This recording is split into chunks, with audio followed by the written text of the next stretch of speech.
Waalaikumsalam warahmatullahi wabarakatuh. Perkenalkan, nama saya Anisatul Mahmudah Ridwayanti dari Universitas Negeri Semarang, jurusan Pendidikan Guru Sekolah Dasar. Di sini akan mewawancarai Ibu mengenai observasi manajemen sekolah. Yang pertama, mohon maaf Ibu, perkenalan terlebih dahulu. Saya Mardi Astuti Sri Purwanti dari SD Purworejo 1, biasa dipanggil Tuting. Terima kasih Ibu. Sebelumnya identitas sekolah ini berarti SD Negeri Purworejo 1 Ibu. Iya, Di Kecamatan Ngalian, Ngalian, Purworejo. Kelurahan Purworejo, Kecamatan Ngalian. Terus akreditasi sekolah ini apa Ibu? Kalau visi misinya? Saya kurang nanti lihat di sana ya Mbak. Yang selanjutnya saya akan bertanya mengenai sekolah sebagai sistem sosial. Yang pertama, bagaimana hubungan sosial antara guru, kepala sekolah, siswa, dan pegawai lainnya di sekolah ini Ibu? Kalau hubungannya bagus, baik. Contohnya bila ada kabar duka, misalnya orang tua siswa atau meninggal, itu seperti yang kita lakukan, kita takziah di sana, dan anak-anak kita terus terang kita mintai, kita ajak untuk berbagi, maksudnya ikut berbelasungkawa dengan sedikit meringankan, mereka menyisikan uang sakunya untuk dikumpulkan. Bapak Ibu guru juga dikumpulkan, dijadikan saku. Tapi biasanya kadang-kadang kan kejadiannya itu kan mendadak, sehingga anak-anak belum membawa uang dari rumah. Kita pinjami dulu dari sekolah, misalnya dapat sekian kita berikan ke sana. Ternyata kok masih sisa, ya nanti kita susulkan. Jadi semuanya kita berikan ke sana, tidak ada yang ditinggal. Itu salah satu contohnya hubungan sosial kita. Misalnya ada yang sakit, kita menjenguk, saling menjenguk. Ini hubungan interaksinya baik Ibu? Iya, baik. Pertanyaan yang selanjutnya, bagaimana interaksi sosial yang terjadi di dalam kelas antara siswa dan guru? Interaksi sosialnya dengan guru, ya kayaknya baik, mereka begitu dekat, sehingga begitu dekat, yang ini justru akan membantu untuk terjadinya proses pembelajaran yang baik. Jadi anak-anak dengan bapak ibu gurunya sangat dekat. Yang selanjutnya, dalam rangka pembentukan karakter pada siswa, apakah di sekolah ini memiliki budaya sekolah tersendiri? Kita mempunyai budaya sekolah, yaitu contohnya untuk visi misi kami, sesuai visi misi kami, yang pertama kita melaksanakan sholat berjamaah.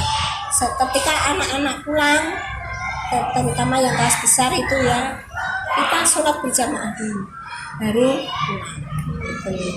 Jadi budayanya sholat jamaah bersama ya pembiasaan pagi, penanaman senyum, salam, sapa, itu kita juga punya branding cakep, itu cakepnya yang cerdas, agamis, kreatif, energik, peduli. Lah pedulinya ini kita juga peduli kepada sesama, kepada teman-teman, peduli kepada lingkungan dan sebagainya. Yang selanjutnya, apakah di dalam sekolah ini terdapat suatu program bimbingan dan penyuluhan atau konseling? Ada Mbak, setiap kelas punya, dan sekaligus karena include ini guru kelasnya sebagai konselornya. Berarti kalau di SD belum ada guru PK khusus? Tidak ada. Makanya ketika kita ditanya, kita punya ruangan untuk bimbingan konseling, punya ya di kelas, karena memang BK kita kan include di kelas, sehingga konselornya juga guru kan punya kelas ya. Yang selanjutnya, apakah dalam hubungan sosial intern antara kepala sekolah, guru, siswa, dan pegawai pernah terdapat masalah atau kesalahpahaman di dalam hubungan di dalamnya antara kepala sekolah, guru, siswa, pernah ada masalah atau kesalahpahaman? Antara siswa, guru, yang namanya namanya kehidupan. Ya ada, pernah tapi jarang sekali, tapi bisa terselesaikan secara kekeluargaan. Itu cara menghadapinya gimana nih Bu? Permasalahan. Ya kita kita misalnya antar teman, antar guru, ya saya tanyakan masing-masing sebabnya apa, ternyata hanya sama. Ya itu sudah kita. Berarti cara mengatasinya komunikasi nih Bu. Ya komunikasi betul. Yang selanjutnya pertanyaan mengenai organisasi lembaga pendidikan. Yang pertama, bagaimana struktur organisasi di sekolah ini? Struktur organisasi sekolah ini Mbak, di sini ada, di situ ada garis lurus dan ada garis putus-putus. Garis putus-putus itu menandakan garis koordinasi. Kalau yang tidak putus-putus itu bisa mengarah ke garis perintah. Jadi misalnya saya dengan komite itu tidak bisa saling memerintah, tapi saling berkoordinasi. Dan komite tidak ada hubungan langsung ke teman-teman ke bawah, hanya Sama kepala iya, kepala sekolah, dan nanti kepala sekolah koordinasi ke bawah semuanya itu begitu. Dan itu kenapa ada garis lurus, itu garis perintah tadi, sehingga saya bisa menugasi garis tugas lah kan, bisa menugasi Bu A, guru mengajar kelas 1, mengajar kelas 2, dan saya bisa meminta mana administrasinya dan sebagainya. Tapi kalau komite tidak bisa. Jadi ada garis putus-putus, juga ada garis lurus. Tidak putus itu garis tugas, perintah tugas. Gitu. Pertanyaan selanjutnya nih Bu, apa sajakah tugas dan wewenang setiap struktur organisasi tersebut? Tugas dan wewenangnya. Kalau tugas kepala sekolah jelas penanggung jawab. Komite sebagai koordinasi, sebagai untuk kita berkoordinasi, sebagai tidak pembantu tetapi pendamping kami di dalam mengelola agar sekolah ini baik.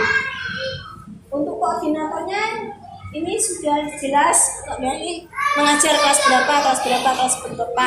Terus kan ada 8 standar itu, yang ini standar apa, kelulusan itu siapa, proses siapa, standar isi siapa, sarpras siapa, keuangan itu ada semua.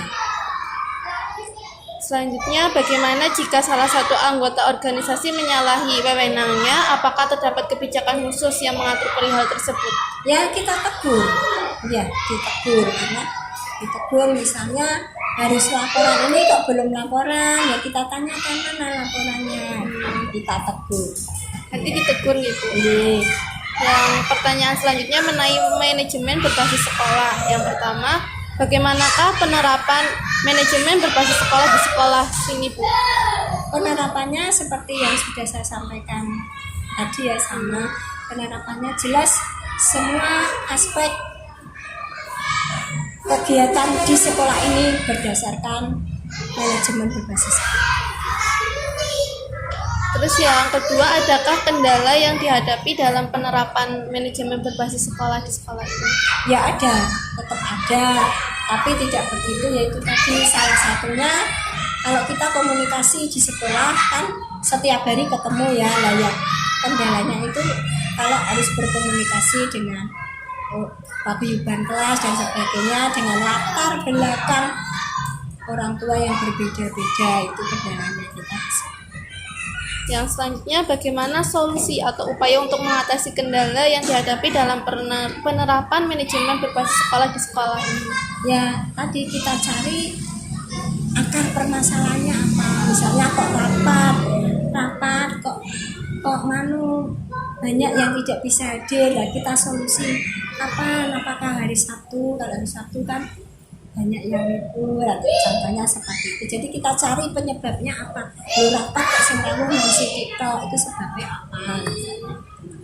Berarti dicari permasalahannya dulu. Iya, kita cari permasalahannya, terus kita cari jalan keluarnya. Yang selanjutnya, dari adanya penerapan tersebut apakah berpengaruh terhadap SD ini? Penerapan MBS, Bu, apakah berpengaruh? Sangat. Ya, sangat berpengaruh karena itu seperti nafas jalannya kegiatan sekolah kan. Berarti kalau tidak ada MBS ini sekolahnya Ya, kurang. caranya ya kurang bumbu cemplang. Berarti kurang itu ya, Bu. Ya, kurang jos. Oke. Yang selanjutnya, apakah program ini sangat dibutuhkan di SD? Program manajemen berbasis sekolah. Oh iya, Sangat dibutuhkan. sangat dibutuhkan. Yang selanjutnya, seperti apakah program manajemen berbasis sekolah yang paling efektif untuk diterapkan di SD ini? Yaitu yang jelas komunikasi, terus metodenya terus pakai komunikasi, metodenya, terus untuk penugasannya itu jelas dan sebagainya. Berarti dapat disimpulkan bahwa sekolah sebagai sistem sosial di sini sosial interaksinya sangat bagus nih, Bu. Ya. Terus organisasi lembaga pendidikannya semuanya gurunya sudah ada tugasnya masing-masing. Ya. Terus yang manajemen berbasis sekolah menurut Ibu sangat penting di SD ini dan sangat berpengaruh terhadap SD ini. Ini terima kasih Ibu wawancaranya mengenai observasi manajemen sekolah. Saya mohon maaf apabila ada kesalahan nih, Bu. Waalaikumsalam warahmatullahi wabarakatuh. Terima kasih Ibu. Waalaikumsalam warahmatullahi wabarakatuh.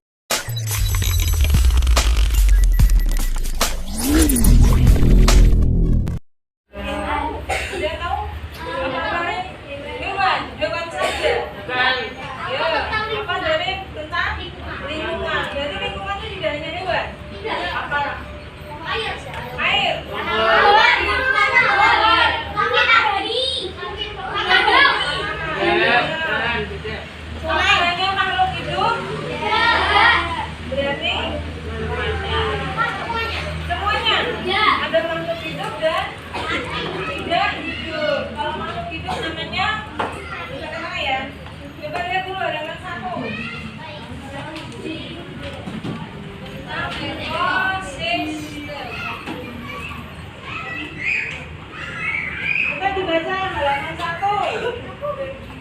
Ya, oke. Komponen kemudian hidup tentang hidup pada sebuah lingkungan saling berinteraksi dan saling tergantung satu sama lain. Interaksi antara makhluk hidup dan benda-benda tak hidup pada sebuah lingkungan disebut ekosistem. Ekosistem tersusun atas individu, populasi, dan komunitas. Paham yang dibaca oleh Rizky? Jadi ada hubungan timbal balik, hubungan antara makhluk hidup dan tidak hidup. Misalnya kalau dalam gambar itu apa itu? Hewan apa?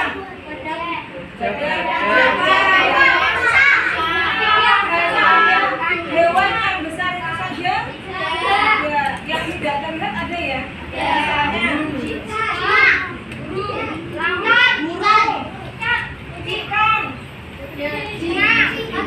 Misalnya tadi ada yang menyebutkan ikan. Berarti ikan di situ mungkin ada di mananya? Pada airnya ada ikan. Berarti di dalam sungai atau danau ya? Selain ikan apa? Di dalam ada buaya, mungkin ya. Terus apa lagi? Selain makhluk atau hewan? Hewan. Baik, rumputnya ya. Rumput.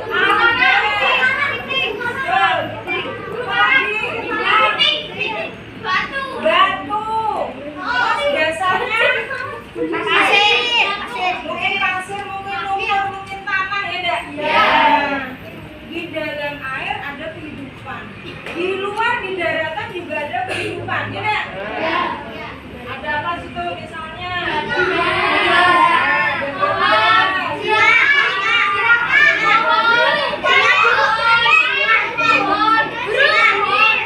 Kudanya itu di daratan apa di air?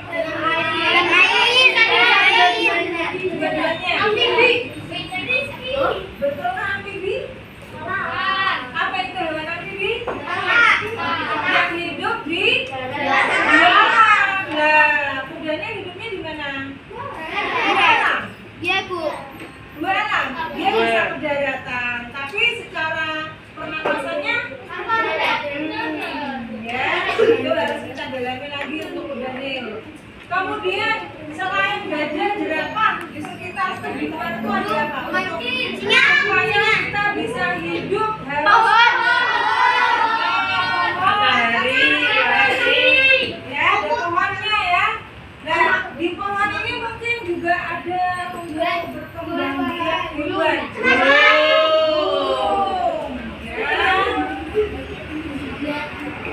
Burung membuat sangkar di mana? Pohon. Kenapa dia buat sangkar di pohon? Adem, ya? Karena burung langsung hewan yang bisa terbang ya. Nah, hidupnya di dahan-dahan ya. Kalau dia bikin sangkar bisa saja di semak-semak bawah, itu jenis burungnya beda ya. Nah, biasanya ada nggak yang mempersiapkan kalau kehidupan dari burung itu? Ada. Siapa? Misalnya? Menang petir. Itu kan alam ya. Alam. Jangan sama makhluk. Ada dahannya. Kemudian ada hewan yang melompat. Bisa saja kan? Bisa. Dimakan. Ya, sama. Jadi hubungan itulah yang dinamakan apa?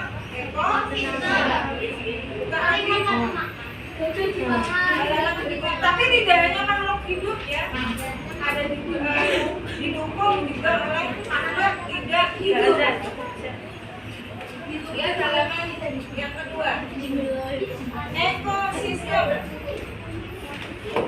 Ketemu nggak? Ada berapa linear? Tiga. Berapa? Tiga. Benar. Berapa? Empat. Selima piring itu mungkin. Berapa Mi? Alinea pertama. Baca. Darin. Banterin.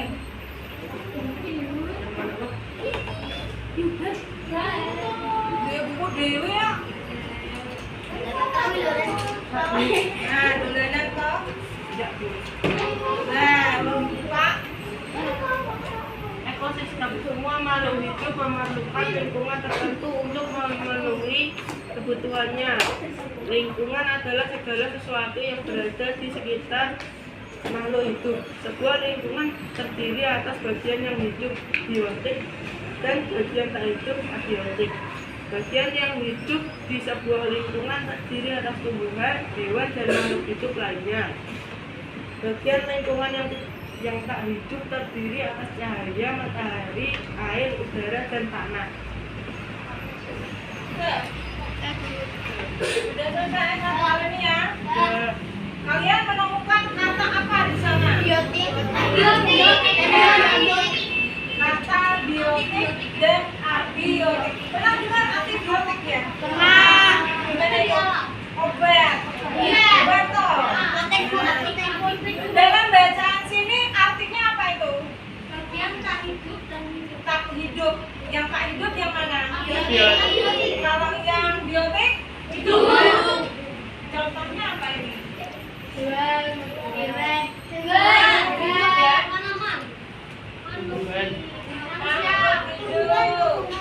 Berarti ada hewan, tumbuhan, dan manusia. Berperan kan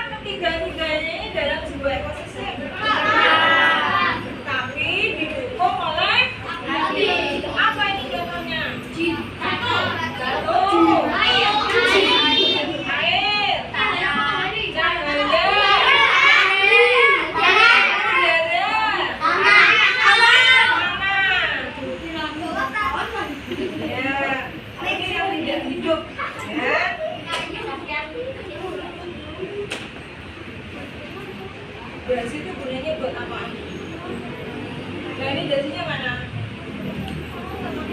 Kalau yang penumpang pada istirahat, kerudungnya dikeluarin nggak apa-apa. Iya, kalau pagi waktu pembiasaan, kerudungnya dimasukkan. Kalau udah istirahat, mungkin semua ya, keluarin nggak apa-apa. Kita lanjut. Alinea yang kedua. Saya durung kaki lancar, mocone. Iya, Bu. Laki-laki. Reja, baca aja. Bener.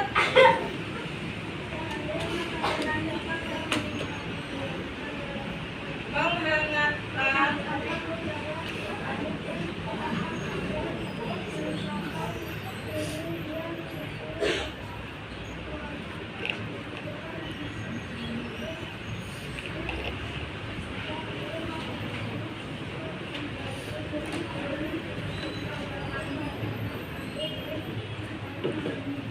Makanan. Tumbuhan membuat makanan. Terus.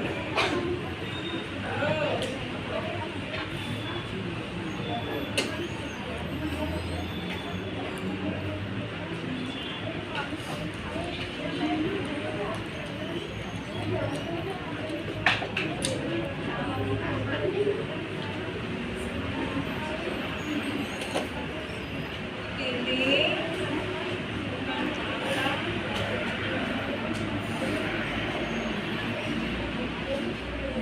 dan makhluk hidup kecil lainnya yang hidup di dalam tanah. Apa yang hidup di dalam tanah? Kaki berapa? Kulit. Buaya di dalam tanah. Kemarin ya. Buaya di dalam Oh, pada alinea yang kedua ini dijelaskan juga peranan air. Beda. Air berasal dari mana? Hujan. Awalnya hujan ya.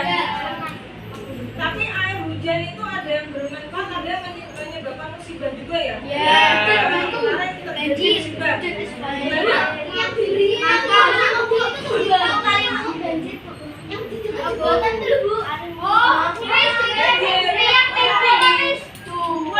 Rumah mana?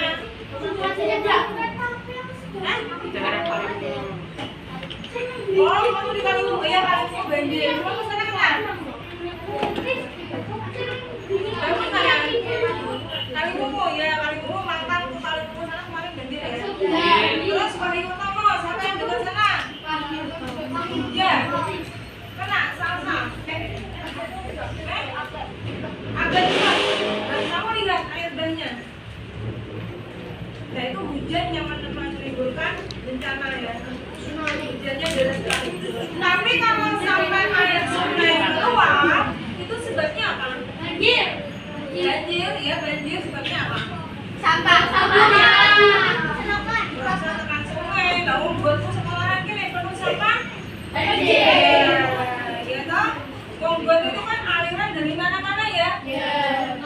Aliran air dihambat oleh tumpukan sampah yang bludak ke daratan gitu. Nah itu air ya, peranannya penting, bermanfaat sekali bagi kehidupan. Air turun dari atas langit yang hujan ya, meresap. Nah kalau pohon-pohonnya kurang, tak jelasin ya. Maka selain misalnya lewat got-got atau sungai, juga apalagi longsor. Karena apa longsor itu? terlalu Nah, nggak ada pohon ya. Jadi akar pohonnya kurang untuk meresap ke dalam tanahnya, akhirnya dia ikut aliran air. Apalagi kalau musim kemarau itu deras sekali. Gimana? Nah ini nanti ada hubungannya kita membuat apa namanya siklus air. Nanti ada ya membahas tentang siklus air. Yang kalau panjang kemarin di tembok berapa kali ya? Ada kemarin tentang siklus air ya. Nah, masuk dulu biar contoh kalian bisa membuat siklus air, gambarnya ada pernah kita membuat. Alinea yang ketiga, coba baca. Anak putri ini sih mau pakai aja siapa? Oke. Ini nanya apa ya?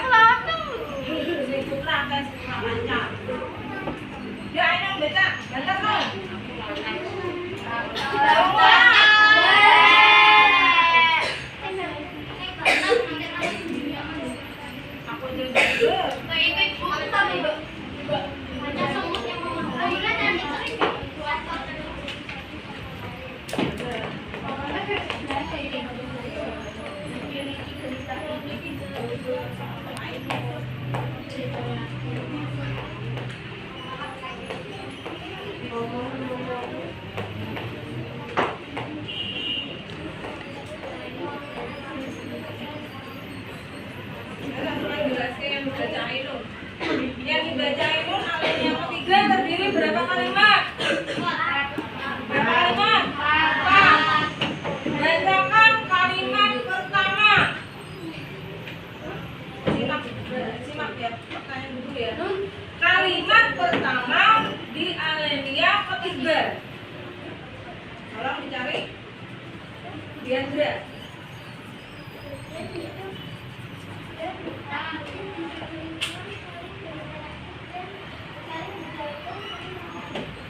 Berhenti pada bagus. Kalimat kedua, alinea ketiga. Api.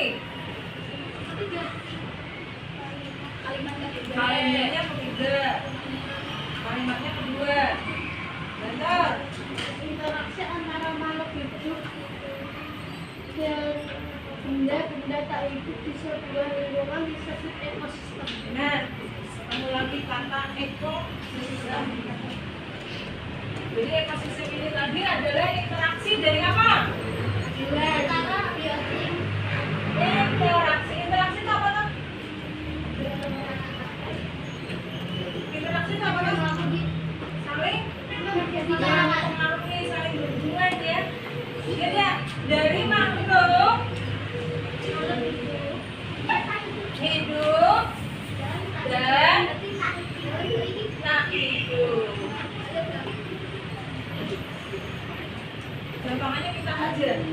Kita manusia berhubungan dengan makhluk hidup yang lain, misalnya apa?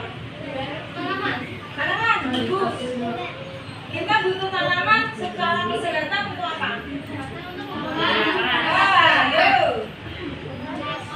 Berdapat. Kenapa mau berdapat? Yang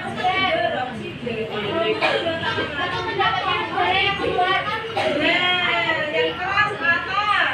Karena pohon mengeluarkan oksigen.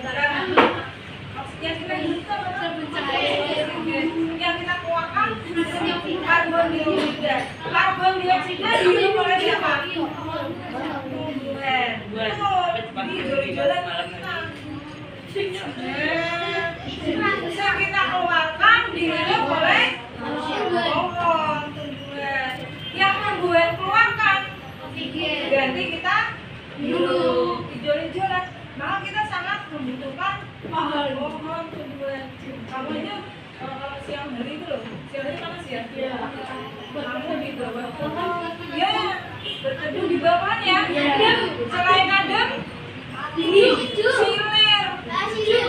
terasa ngantuk. Ada suatu ya toh? Nah, karena udaranya segar, kamu bernafas juga terasa segar. Coba kamu berdiri di pinggir jalan, banyak knalpotnya tuh. Pengen kudunan, bunga ira. Nah, bis disirak toko pengen dah. Karena udaranya panas. Ventilasi toh, dan misalnya tidak ada ventilasi. Terus gunanya ventilasi apa? Untuk sirkulasi udara. Ventilasi ditutup. Ya, ada latihan untuk parah ya. Alinea berapa lagi yang belum dibaca? 4. Oke, perempuan sudah. Oke, ini kelas membacanya, tapi belum paling lancar ya. Yo, sekarang Alvin. Betul ya, apa Alvin? itu adalah makhluk hidup tunggal. Misalnya seekor anjing, seekor burung, dan seekor orang marah. Mereka individu tunggal disebut habitat.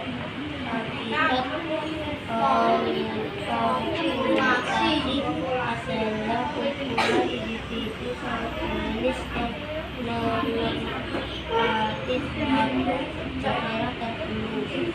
Contoh di sebuah kolam terdapat populasi ikan, populasi ikan, dan populasi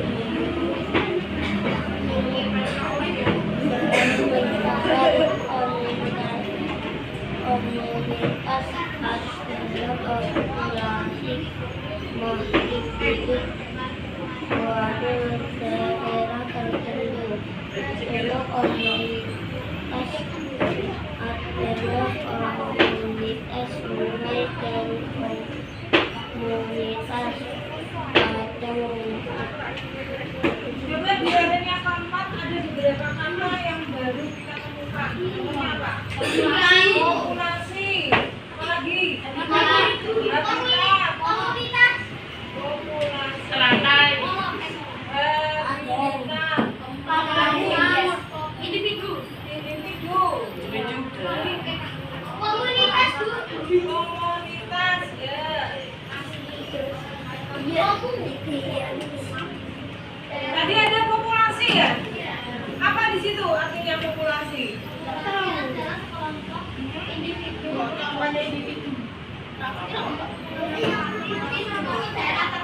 Contohnya di situ apa?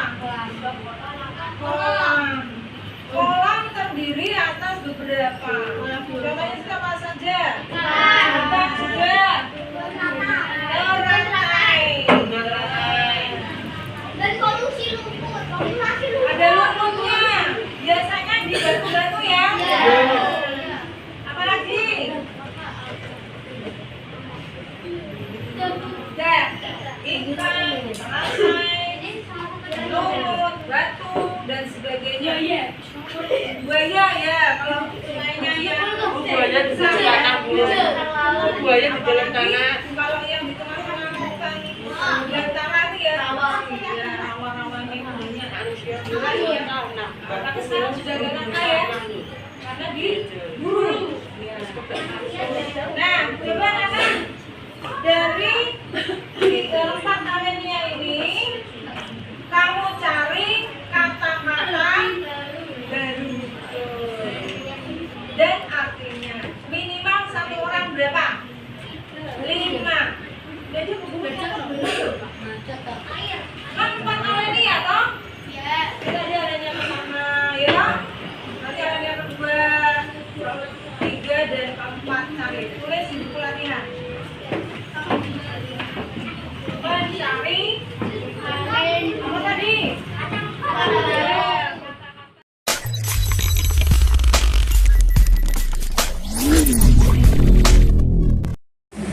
Assalamualaikum warahmatullahi wabarakatuh. Waalaikumsalam. Perkenalkan, nama saya Anisatul Muhammad Ridwayanti dari Universitas Negeri Semarang, jurusan Pendidikan Guru Sekolah Dasar. Di sini saya akan mewawancari Ibu mengenai interaksi sosial di dalam kelas. Sebelumnya perkenalan dulu nih Bu, langsung untuk Saya, Iya. nama saya Andayani. Anda ya. Iya, saya ngajar di SD Purwoyosono 1, mengajar di kelas 5. Berarti pelajarannya ada di kelas 5 itu pakainya tematik Tematik kurikulum 2013. 2013. Berarti belum kurikulum merdeka nih, Bu? Belum. Dan saya di sini akan bertanya mengenai bagaimana sih pola komunikasi antara siswa dan guru di dalam kelas. Komunikasinya ya. Apalagi sekarang itu kan sedang digiat-giatkannya literasi ya, Mbak. Literasi kan banyak sebenarnya ya. Nah, salah satunya ya kita berkomunikasi. Maka dalam pembelajaran itu pun selalu kita selingi di samping membaca ya berkomunikasi agar anak terutama untuk menyampaikan pendapatnya, mungkin walaupun anak mau mengkritik ya silakan, boleh. Jadi ada kesempatan Berarti pada pembelajaran itu, ada timbal balik lah untuk itu. kayak diskusi tanya Iya, jawab gitu iya, ya Bu, betul. pola komunikasinya. Yang selanjutnya, bagaimana sih interaksi yang terjadi antara siswa dengan siswa ketika sedang pembelajaran saat diajar oleh ibu? Interaksi siswa sama siswanya itu bagaimana gitu? Ya, misalnya tadi waktu pembelajaran berjalan ada salah satu siswa yang bertanya, itu tidak saya langsung jawab, biasanya saya lemparkan dulu kepada temannya, mungkin ada yang bisa menjawab. Ya namanya anak-anak tuh Mbak, kadang-kadang juga ada yang merasa benar, ternyata jawabannya salah. Tapi jangan kita bikin down. Kita kasih aja dulu semangat. Terus mungkin dilemparkan lagi, ada yang lain mungkin yang mau membenarkan gitu. Jadi terbiasa seperti itu anak-anak berani untuk itu, enggak takut-takut untuk menjawab. Sebab awal-awal waktu kelas ini kan habis Covid ya Mbak. Jadi saya memang dari awal betul-betul memotivasi anak untuk berani bicara. Sebab itu tadi jenengan udah lihat, membacanya aja masih banyak yang belum lancar. Jadi ya di samping itu ya harus komunikasinya yang harus dilatih ya, membaca gitu. Ya, baru nanti kita simpulkan dari pertanyaan anak ini. Yang selanjutnya, cara mengatasi permasalahan jika ada siswa yang ramai di kelas. Wah, kalau ramai itu mesti Mbak, namanya anak-anak ya. Pasti itu setiap hari itu pasti kita memberikan pengarahan ke anak-anak untuk tidak ramai, untuk selalu memperhatikan pelajaran.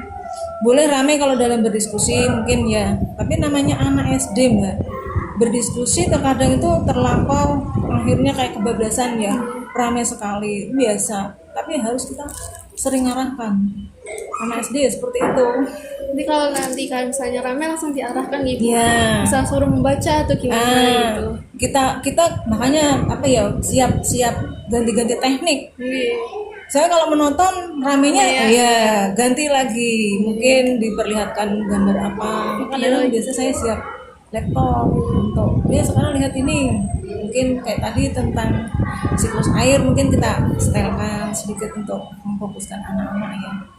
Terus yang terakhir, gimana sih solusi ibu kalau misalnya ada anak yang sulit belajar di dalam kelas?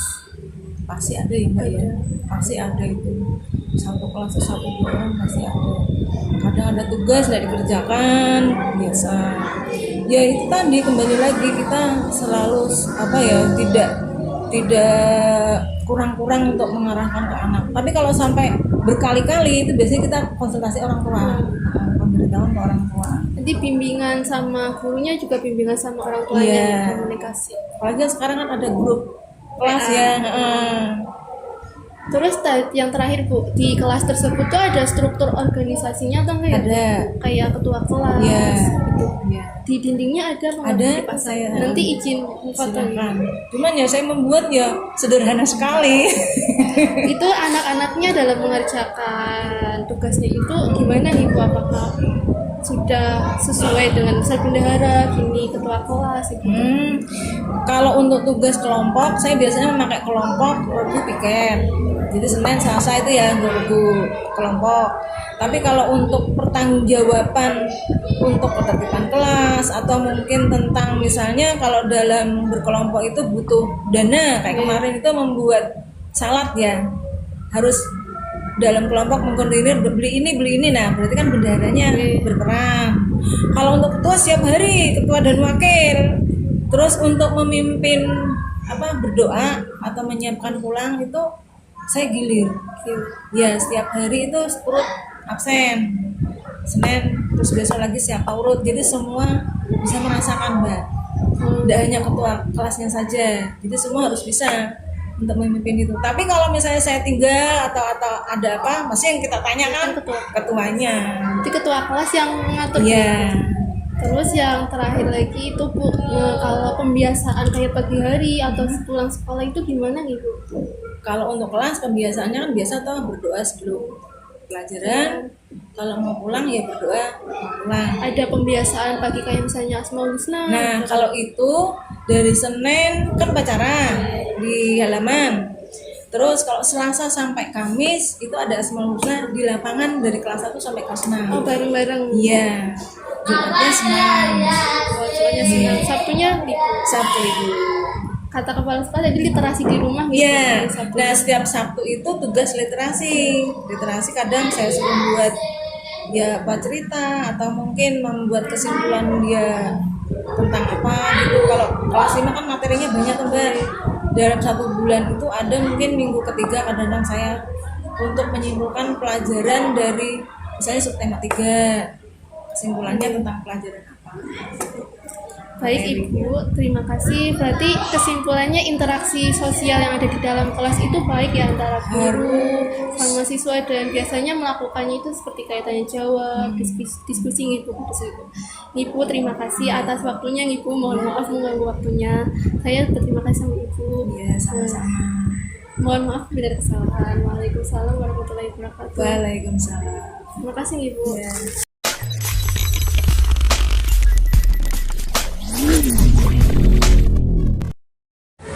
Assalamualaikum warahmatullahi wabarakatuh. Waalaikumsalam warahmatullahi wabarakatuh. Perkenalkan, nama kakak Anisatul Muhammadari Toyanti dari Universitas Negeri Semarang, jurusan Pendidikan Guru Sekolah Dasar. Di sini kakak ingin mewawancara adik mengenai pembelajaran yang ada di dalam kelas nih. Yang pertama, namanya adik siapa? Anissa. Anissa Sarah. Bisa dipanggil Anissa. Anissa. Sekarang kelas berapa gitu ya? Kelas 5. Kelas 5. Menurut Ade, bagaimana sih interaksi yang terjadi di dalam kelas antara guru dan siswa saat diajar oleh Ibu Yani? Menurut Ade, menyenangkan atau tidak belajarnya? Menyenangkan. Menyenangkan. Yang selanjutnya, mudah dipahami atau tidak pembelajarannya? Mudah. Nah, yang selanjutnya, interaksi Ade kepada teman-teman kalau istirahat itu gimana? Kalau istirahat tuh suka makan, kadang makannya di bawah gitu, Kadang di kelas. ada yang di kelas yang di bawah, ada yang jajan nggak bawa nasi. Terus Kalau kadang nggak ada Bu Yani itu berisik. berisik, kalau nggak ada Bu Yani berisik, tapi kalau ada Bu Yani nggak berisik. Tapi menurut Ade saat pembelajaran itu interaksi Ade sama ibu gurunya itu gimana saat kayak tanya jawab begitu atau gimana? Itu kadang ada yang tunjuk tangan sendiri, ada yang ditunjuk. Berarti inisiatif sendiri ya, kayak maju sendiri, terus ada yang ditunjuk kayak gitu ya Dek? Menurut Ade di dalam kelas itu interaksinya itu, organisasinya itu gimana? Kayak ada ketua kelas kan ya Dek? Ada. Ada ketua kelas, bendahara gitu. Berarti ada ya? Ada. Terus selanjutnya menurut Ade pembelajaran yang sulit itu pelajaran apa? Pelajaran Matematika atau IPA sama matematika. IPA sama matematika. Terus caranya Ibu Yani mengajarkan kepada adik biar nggak bosan itu gimana? Kadang kayak di Video gitu, lelucon sama melihat video gitu. ya, Di kelas itu pernah ada interaksi kayak diskusi atau tidak Dek? Pernah diskusi. Sering atau kadang-kadang? kadang Dan diskusinya mata pelajaran apa? kadang disuruh buat kelompok buat bikin sesuatu gitu, jadi kayak SBTP. Menurut Adik ketika misalnya nggak ada Ibu Yani itu di kelas itu ada anak yang tengkar atau ramai gitu atau enggak? Nah, ada Ada anak yang jahil gitu atau tidak? Ada.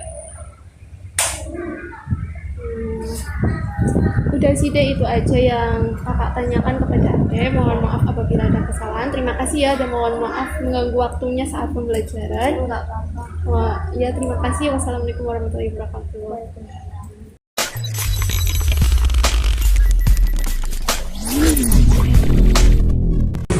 Assalamualaikum warahmatullahi wabarakatuh. Perkenalkan, nama saya Anisatul Muhammadari Toyanti dari Universitas Negeri Semarang, jurusan Pendidikan Guru Sekolah Dasar. Di sini saya akan bertanya kepada Bapak mengenai interaksi sosial yang ada di sekolah nih. Yang pertama, bagaimana sih interaksi antara Bapak dengan kepala sekolah, guru, dan siswa di sini? Apakah baik? Wah, baik sekali, Kak. Enak banget. Berarti menyenangkan nih. Menyenangkan. Siswa-siswanya juga. Ya, wah, sama ya, sama semua. Sama senang, enak. Terus apakah dalam hubungan sosial ini pernah mengalami permasalahan? Nggak ada. Nggak ada. Sebelum nggak ada. Berarti ini baru pertama kali masuk. Iya, baru kali masuk. Insya Allah nggak, majunya baik-baik sini, Mbak. Benar, ke sekolah tambah lebih baik lagi. Kalau di sini lebih Iya. baik. Berarti dapat disimpulkan interaksinya sosial di dalam sini baik dan Baik menyenangkan. semua, iya. Jadi terima kasih nih Pak wawancaranya. Saya mohon maaf apabila mengganggu waktu Bapak. Iya. Terima kasih. Assalamualaikum warahmatullahi wabarakatuh. Waalaikumsalam.